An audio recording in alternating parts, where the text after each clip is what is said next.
The next question relates really to the length of time, the length that one should make the night prayer. Is there any indications from Quran and Sunnah relating to the length? There are various hadith talking about it, and the length can vary, but the Sunnah of the Prophet was that he used to pray usually for long hours. And the hadith in Sahih Bukhari, volume number 2, in the book of Tahajjud, hadith number 1135, that Sahaba says that I joined the Prophet one night while he was offering the Qiyaam Lail. And it was so long that an evil thought came to me. So when he was asked, what was the evil thought? He felt like sitting down and keeping the Prophet standing. That means it was so long.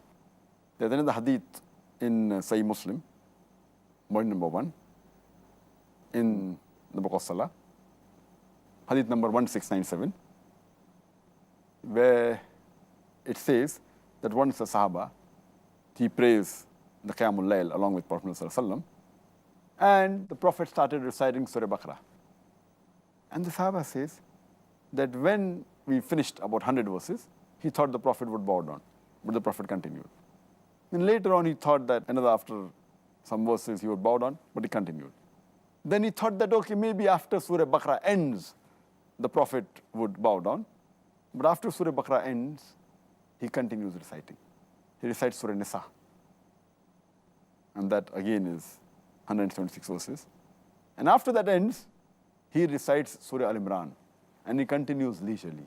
That means Prophet used to pray for hours. Imagine, Surah Baqarah, Surah Nisa, Surah Al-Imran. It is about, all put together, at least 5 juz. Imagine, only in that one rak'ah. Subhanallah. So this was the length at many a time. But there's no fixed length. A person can vary as much as. The Prophet always preferred praying longer. Further, it's mentioned in Sahih Hadith of Sunnah Abu Dawud, volume number 1, in the book of Salah, Hadith number 873. The beloved Prophet, one of the Sahaba, says that when he used to pray, he started the Qiyamul Lail, and he, after Surah Fatiha, he read Surah Baqarah. Then he went in the ruku, in the bowing position. And when he was in the bowing position, he stayed there as long as he was standing before. Then he got up, he put his head straight, and he was in the standing position till as much time as he was in the bowing position. Then he goes to the sujood. And the Prophet was, but naturally says that he said, Subhana bin Nazim in the ruku, glory be to Allah. And then in the sujood, he says, Subhana bin Allah, glory be to Allah who is the highest. And he was in the sujood position as long as he was in the standing position.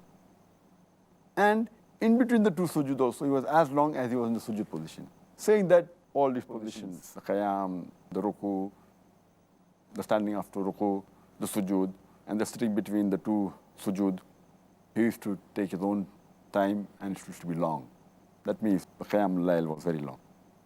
There's another hadith in Sahih Muslim, volume number 4, hadith number 6774, Hazrat Aisha, may Allah be pleased with her. She says that the Prophet, while offering Qiyamul Lail, the night prayer, he used to stand for such long hours that his feet used to swell. So his wife, Hazrat Aisha radiallahu anha, may Allah be pleased with her, she says that all your past and the future sins have been forgiven. So why do you ask for forgiveness so much? Why do you pray for so long? So he said, shouldn't I be thankful to Allah subhanahu wa ta'ala? So all the more reason he says you should be thankful.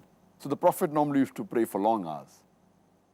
So the longer you offer the Qiyamul Lail, the better it is.